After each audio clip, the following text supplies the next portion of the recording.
Let's go to Instagram.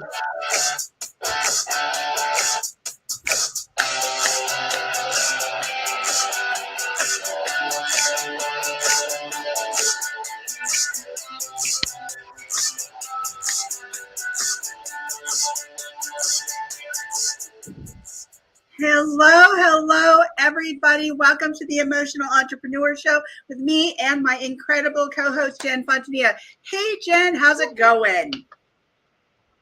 It's good. I'm so glad to be here. And I see Bibiana. Woohoo! Oh gosh, I have construction. I'm muting myself.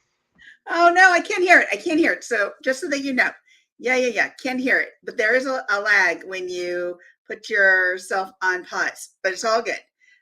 We are here. We are live.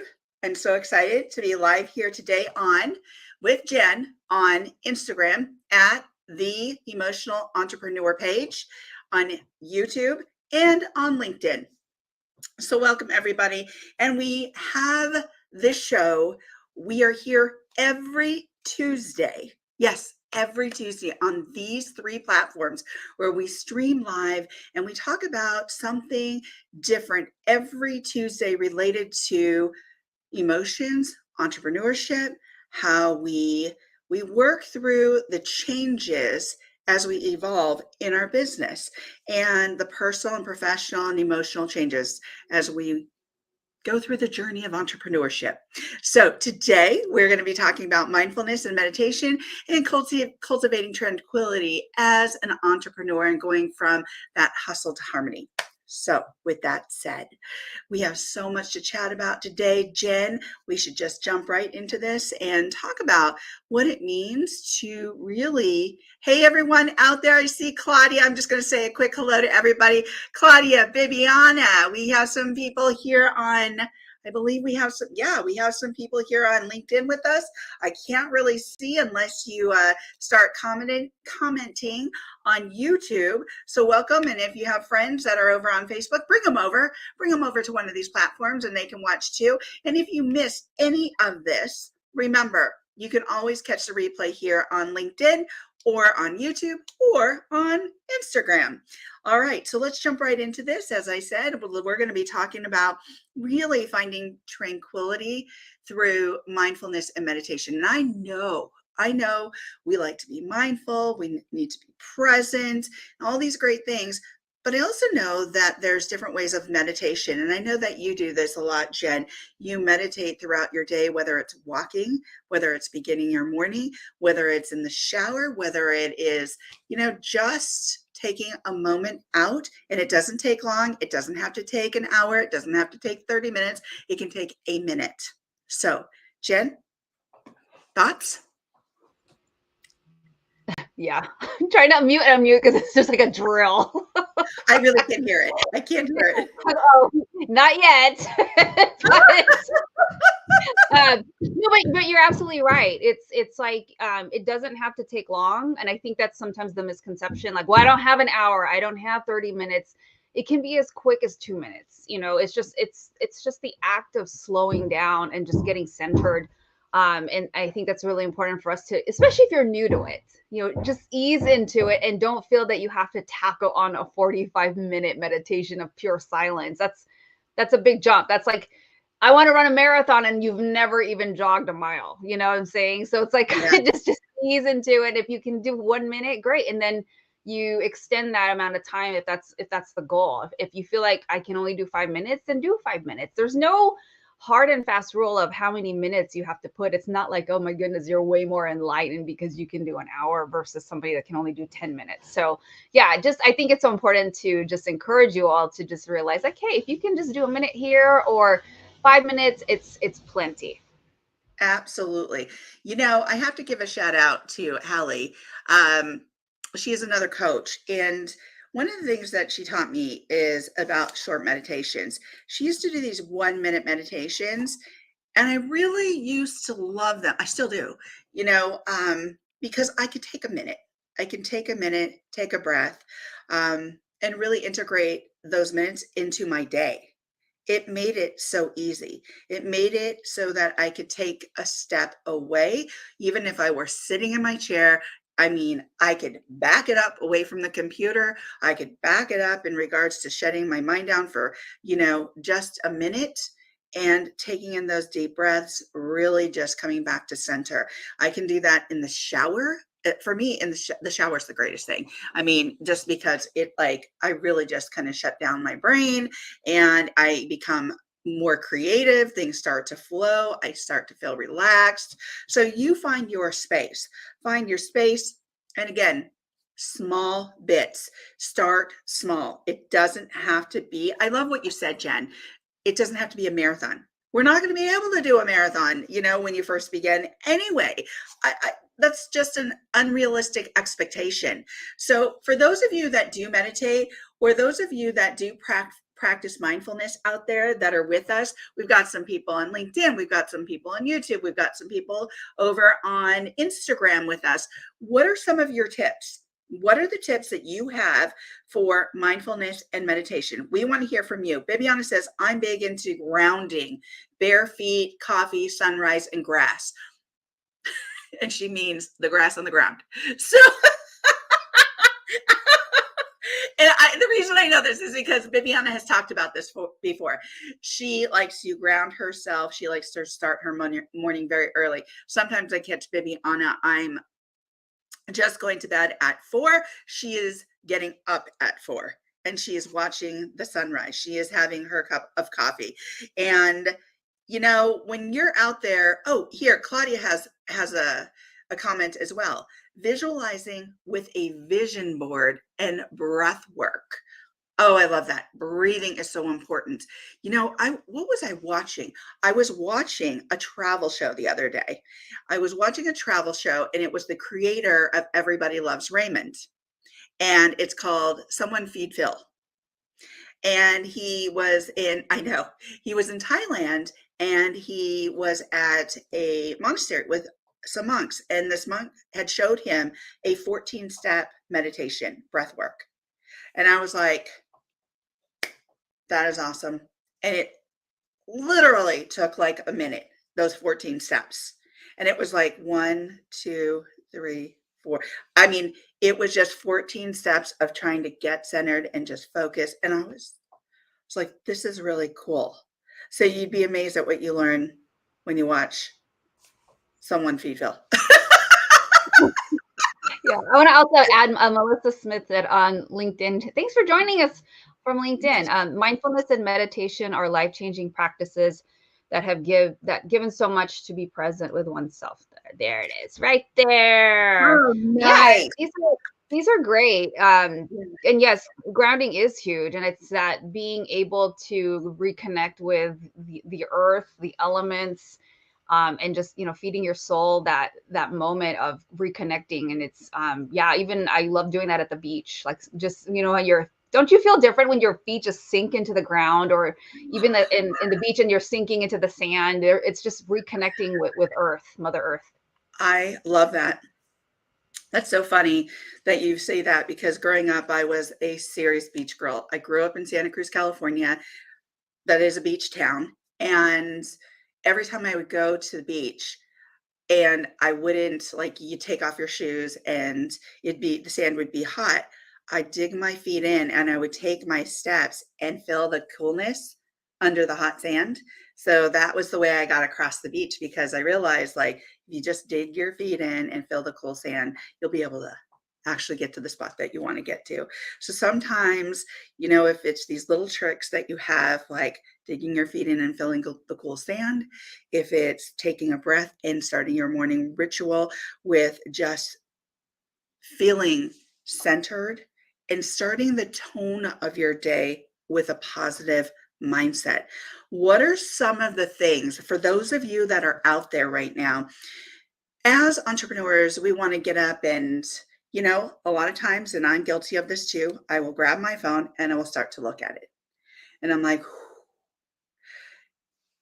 tell me out there, for those of you that actually don't grab that phone, how do you start your day from a positive place, from a place of just balance, calm, before you start into your day. And again, we're going from chaos to harmony. We want to get you to a place of harmony. And that means starting in a harmonious way, starting your morning from a place of, as Claudia said, gratitude, journaling. Mhm. Even if you just start out the day in bed, knowing that you're awake, but with your eyes closed, just thinking about the positive way and the positive tone and the positive thoughts that you have to begin your day, or being in gratitude as you set down your feet.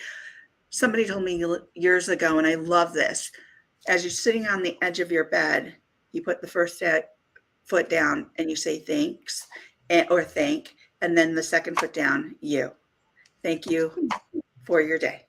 And you can just thank you for everything, thank the universe, thank God, thank whoever, about you're thankful for being here. I was talking to a young lady today, and she had this thing going on with her voice, and I see her quite often, and I said, okay, I'm going to ask you a personal question. What's going on with your voice? And she's like, oh, I had a problem with my trachea when I was a baby, and they did several surgeries, and they nicked one of my vocal cords. So she has this very funky, scratchy voice, and she's like, and I'm just happy to be here on this earth today. And I was like, that is a great way to start a day. That is so positive. So I want to read a couple of comments here. Claudia says, visualizing with a vision board and breath work, grounding. And then Bibiana says, lately I've been reading in bed for a half hour with my first coffee.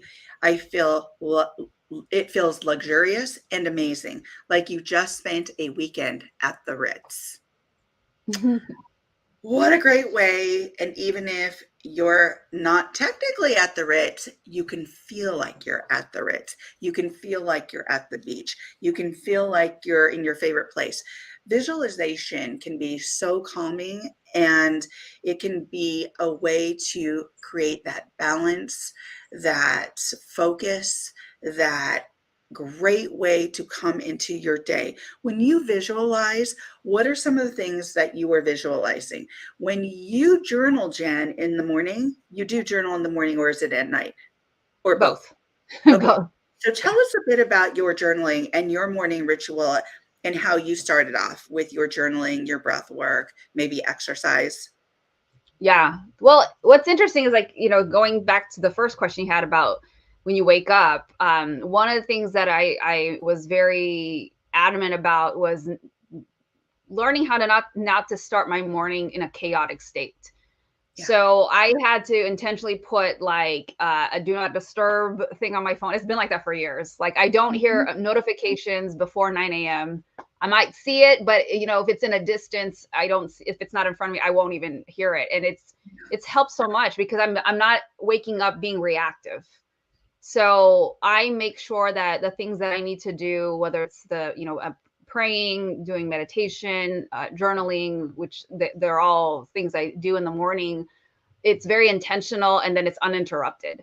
So I notice a huge difference when I don't do those things, and I don't like how it feels when I don't do those things. And so over the years, I've gotten into a place where I'm like, I realize how it makes me feel. Like, a lot of you have shared, the things that you guys do and what it makes you feel like. And even with Bibiana talking about reading that book, like I was thinking the same thing. I do it now at night, where I'm reading and I'm like, this just feels so good. Like I'm because I realize I have to, otherwise I'm going to end up watching freaking like YouTube shorts and Instagram shorts about recipes that I'll never make. It's just dumb. Right. Yeah. I was like, okay, how do I use this time intentionally? Plus, I was also thinking about how, depending on whatever I'm reading right now, I'm reading this great book called Creating Money. And a mentor told me to read it. And it's probably one of the most favorite ones I've ever read so far. But it was like, I'm feeding my brain this right before I go to sleep. And that's the last thing that's going into my subconscious before I sleep. Because it's everything. When I think about what do you need to do to set the day correctly when you wake up, well, it starts with the night before. So And then when I journal, there's one journal I have with, gratitude. I'm just saying, today I'm grateful for, and then list these different things. And then, no, I'll save that for the end. I'll save that for the nugget. Okay. The other thing that I'll give you guys prompts for a second part that I do. Yeah. And then the other one that I do is kind of like scripting, journaling, visualization. I also write this thing out that says, I am an energetic match for, and then I list different things. So it's like 2 clients, each paying 5,000 or whatever it is, or, this website to be done, or wonderful people that I'm in congruency with, that I'm in full alignment with, that, are ready for transformation. And it's the whole process has ease and flow to it. And this is happening for me now. And it is happening for me. This is here. It is happening for me in an easy, positive, joyful, and healthy way for the highest good for all. And it's just setting that tone because I'm asking and putting it out there. And so it's those things that I'm very intentional about, that I'm writing it, that I'm saying out to God in the universe, hey, I want to bring this into my life. This is my request, and putting it out there to, for God. And then I detach. And I mean, doesn't mean I just wait around and hope that it's yes, but I'm also doing the things, the action. And I think that's the key component when we're doing these things, is that it's not just making a wish, it's also taking, intentional action, or as my mentor says, magnificent action. We have to do those things. And I think that's one of the biggest things that can be misleading, is that sometimes when people talk about manifestation and make it sound like it's like I'm rubbing the magic lamp and then I just sit around and do nothing. That's not how it works. You have to co-create with the universe, do your part. This is not magical wishful thinking. Hey, it's like winning the lottery. It doesn't work like that. So, but those are a couple of the things that I do to set the day. And then, yes, then I go work out and go to the kickboxing studio. Then it's like totally opposite of Zen. Yeah. It's like and then movement. I'd also, maybe you're not going to attack a punching bag, but maybe you just even want to walk outside and ground like Bibiana. Maybe you want to just take a quick 5-minute walk around the neighborhood. Just the act of movement is moving that energy, not only within your environment, but within your body. And I mean, just something simple again. You don't have to do anything crazy. Like, I have a friend that just ran the LA marathon. There's just no way. That's not me. But kickboxing for a couple hours, that's all me.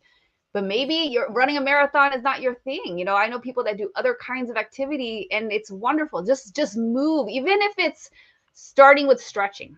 Just move, because that allows the energy to move. And so when you do any combination of those things, or even just one of those things, and to set the tone for the day, you're already winning. And Summer and I have talked about this many times, about the difference of, between reactive versus responsive, right? It's how do you choose to start the day? Do you set the tone where this is how it is, this is what I'm filling my mind with at first, is how I'm going to start it? Or do we want to be reactive to the world's problems and noise first? So every single day you have the choice and decision to make of how you want the day to start. Absolutely. I'm going to read a couple of these comments. Claudia says, you have to take action for results. Movement shifts negative energy out of your body. And then she also says dancing. Yes, I love to dance. Still love to dance. Now, the one thing I will go back to and say is, although there might be noise and white noise around you, you can soften or lessen that noise internally by so many of these things that we're talking about today, by the morning ritual, by really starting small with your meditation, by journaling, by taking that walk, even by being quiet and using your breath as an anchor.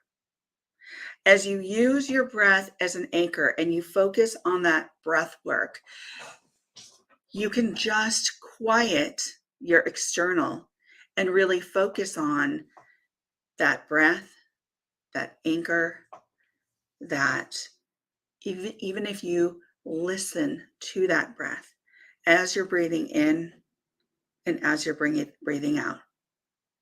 And as you breathe, you can also visualize maybe a dot, and you can have that dot start right in the middle of your forehead, and you can focus on that dot. So you're really blocking out that external and you're working on your internal balance, quietness, softness, and really bringing that chaos from the outside and just kind of tuning it out.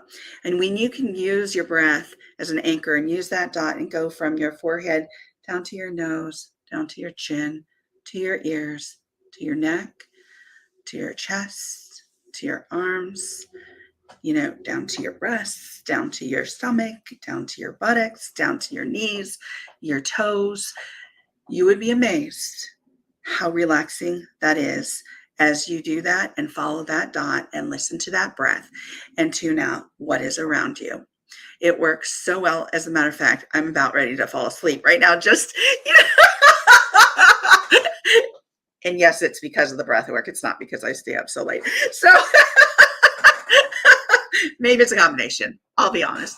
So Viviana says, when I had teens in the house, the rule was no bad news until after I've had my first coffee. It helped to keep the calm, at least mine.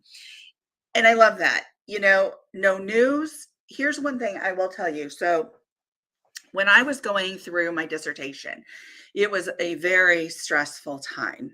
I was studying 17 hours a day. I was looking at the computer constantly. We got orders to go over to Okinawa. That meant I had to get my dog's blood tested. I had to make sure that she had everything she needed to be transferred over with us. She had to be on a different plane or on the bottom of the plane. I was just extremely nervous about that. I had been through a surgery during that time because I had a hysterectomy. I was exhausted. I was feeling absolutely depleted. And I realized that I couldn't take one more thing. It wasn't going to be one more thing. So the news, bad news, phone calls for people that you knew that they would kind of suck the energy out of you. I was like, not answering that call, not watching the news, going to take some time for myself. I have to step away from this computer. I had deadlines. And I was just like, oh my gosh. And that first year when we got to Okinawa, Japan, it was about rest. It was about meditation. It was about breath work. It was about acupuncture. It was about massage. It was about taking care of my wellness. Now, it doesn't have to go that far for you. As long as you take care of your wellness during your day, it doesn't have to be a weekend getaway. It doesn't have to be, the day off. It's those bits of time that you take throughout your day that are going to make a critical difference. And it begins, as Jen said, I do believe it begins the night before. It begins with turning off your phone, putting things on silent. I'll tell you a funny. So I turn my phone off every night. Basically, I put it on silent. And it was 3 o'clock or 4 o'clock in the morning. I was going to bed and I don't know what I was doing. And I accidentally hit my mom's FaceTime. And I was like, oh my gosh, hang it up. It's 4 o'clock in the morning. So I had put my phone on silent. And the next morning, like 3 hours later, I was getting texts. And my brother was trying to call. Mom's so worried about you. What did you do? I was like, oh no. So sorry. But yes, if you need to put your phone on silent, silence your phone, silence the mind.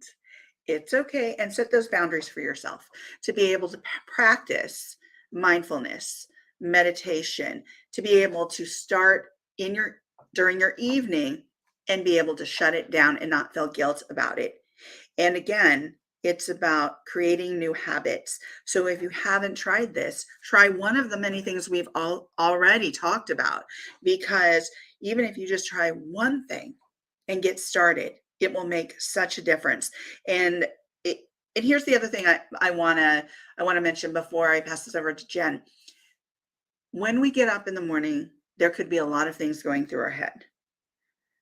Make a list, get it out on paper. But remember, to cultivate the mindset that you want to focus your day on and to create the flow of your day, think about one task at a time. I know we like to get a lot of things done, I know we like to multitask, but many times that multitasking doesn't create that mindfulness. Many times it's not creating or cultivating that tranquility. So make a list and then focus on one task at a time. Jen? Yeah, you know what I love about the list part is something that I do have to do is I always have to have some kind of notepad next to me, especially when I'm praying or meditating, because what I have found, well, it happens more when I'm praying. My brain is so relaxed that that's when I start getting ideas and I start getting the creativity starts flowing, and then I'm like, oh my gosh, I don't want to forget this, or I honestly feel that's when God is talking to me. I don't hear a voice like some people do. I just get this thing come out of nowhere, right? And it's just like, oh my gosh, I would have never thought of that. And it always happens when I pray. So I had to start keeping a notebook next to me, a notepad, just some paper, and then I would stop and then just write it down, and I would kind of continue. But it's like I would call it like I was having like these meetings with God, right? And I would just these random ideas would come into my head. But it was so helpful to just like, oh, I remember this and I wrote it down, because there was how many times have we said, okay, I have to remember. And it's just kind of like in my mind, I'm like, dude, if you're not writing it down, you ain't gonna remember it. So you're Yeah. not gonna remember it, and you're gonna be like, oh my gosh, what was that thing I thought of last night or earlier, and now I don't remember. So Oh, I think totally. it's right. So it's super helpful. Just have like a notepad next to you, and make that the thing that you just write something in. If you have this idea, even in the middle of the night, sometimes you wake up from a dream. Your dreams, those are things coming from your subconscious. Like, you just never know. So I think it's super helpful to have that that piece of paper or a notepad next to you. Other times too, I realize that I will recall something that I forgot months ago or a year ago, and now for whatever reason, it's the right time to execute it. And Yeah. it's funny how it's just like, oh, I totally forgot about that idea. And now I'm in a space where, hey, maybe I could do it now. So yeah, write it down. Don't try to clutter your brain with more things to hold on to and remember, because you're not. This is about clearing it. So use that paper to allow that thing to be from from your mind to the pen to the paper, and then you can have that clearing, because it's again energy. It's transmuting energy onto the paper with those ideas. Absolutely. I want to read some of the things that Claudia had mentioned here, which I think are fabulous. We talked about time, writing things down, and doing one task at a time. She wrote time blocking. Beautiful. I love time blocking. She said, same. I always have Post-its in my pocket. Oh, I love that. Here's my little notepad. So I took this on my trip. It's on the side of my desk. I've got my little pen that has an inspiration and it says dream big on it. And this is my little pad to be able to note some of those ideas. And if I don't have my pad, I have my phone and my notes. And I can put them and I can speak them into my phone, and I put a heading like new ideas or inspiration. So I know where to go back and find them, because sometimes you can put a note here, a note there. But if I put them in the same place, then I know, they're under inspirational notes or something of that nature. So, and then Bibiana says, I can't read my own handwriting, so I use notes, but it's PM the same. It's the same vibe. So, and Claudia said, love you guys, got to go. Well, thank you for joining us, Claudia. We really appreciate you being here. So we have reached the 30-minute mark, but I want to mention one more thing as well, and that is mindful communication. And that's the words and phrases you're using in your head about yourself, and how you're being conscious, and how you're being really aware of what those words and phrases are. And next step, what are the words and phrases that you're allowing into your mind in your interactions with other people? And what are the words and phrases that you're using with them as well? And this mindful communication and practice really helps you, one, set boundaries, listen actively, speak clearly. It's speaking consciously, it's speaking with intention, and also thinking with intention. So I think that makes a huge difference, because it also allows you to be present in that conversation, to be present with your dialogue, to be present, because the words and phrases that we use stay here. And they create what I call brain maps. And so if we see that the dialogue and the words and phrases that we're using are creating a lot of negativity, aren't allowing us to set the boundaries or be as transparent and authentic as we want to be, then it's time to change those words and phrases in that brain map. And it doesn't have to be cyclical. You don't have to keep repeating those same negative thoughts and words and phrases. You can change them. It's just taking the action. Like Jen said, being mindful or being, or what was that you said earlier? It was being intentional. It's not magical thinking. It's actually doing something about it. And so being mindful in your communication with others, being mindful as you talk to yourself, as you wake up, and you're like, you might look in the mirror and go, oh my gosh, I look horrible this morning. Well, what about going, oh my gosh, these are okay. It's okay. We're going to have a good day. We're going to have a good day. I'm going to clean this up and boom, we're going to look like fantastic, so there's just so much we can do, and they don't have to be huge steps in regards to really bringing harmony back into our lives. Jen? No, it's true. And I just also wanted to comment on what Claudia said about the time management, or I'm sorry, time management or blocking. This is the perfect thing that you need a time block for.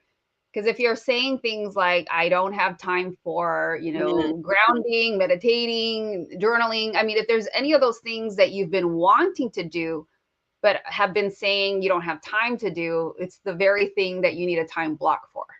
So that's actually going to be my nugget then. Okay, so that's the nugget is the time blocking thing?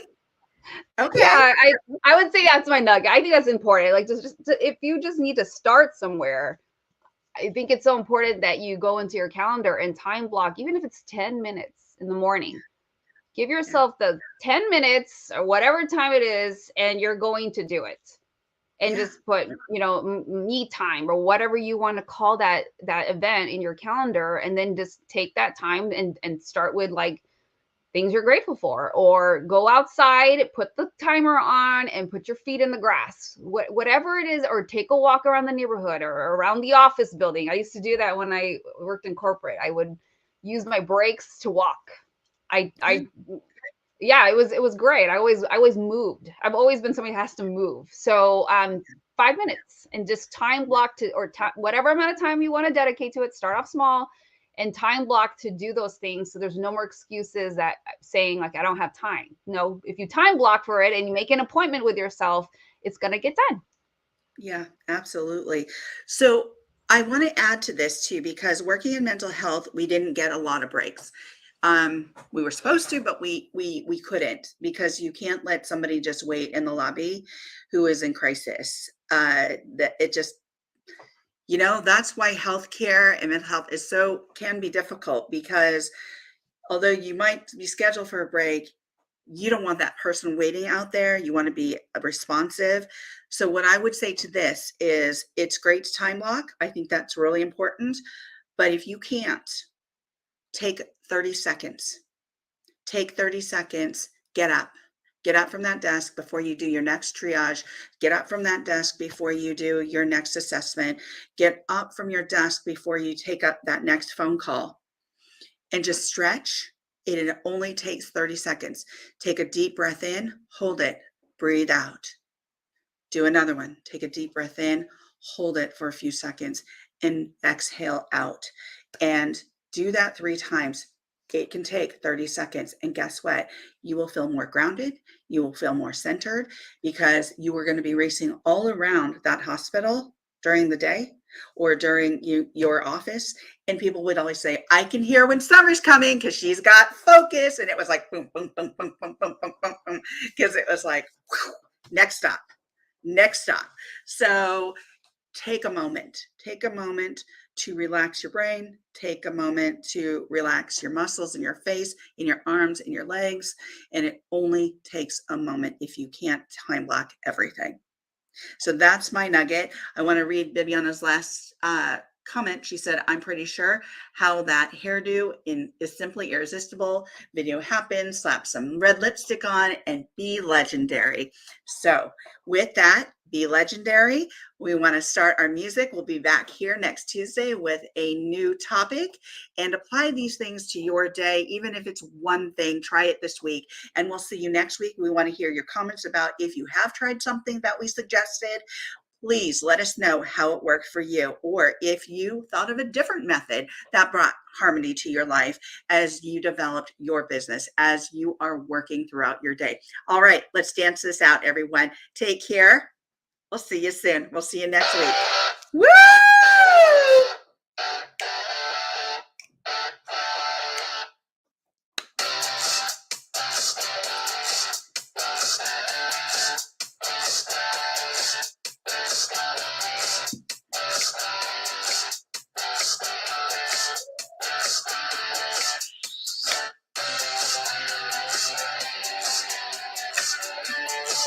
Bye, everyone. Stay mindful.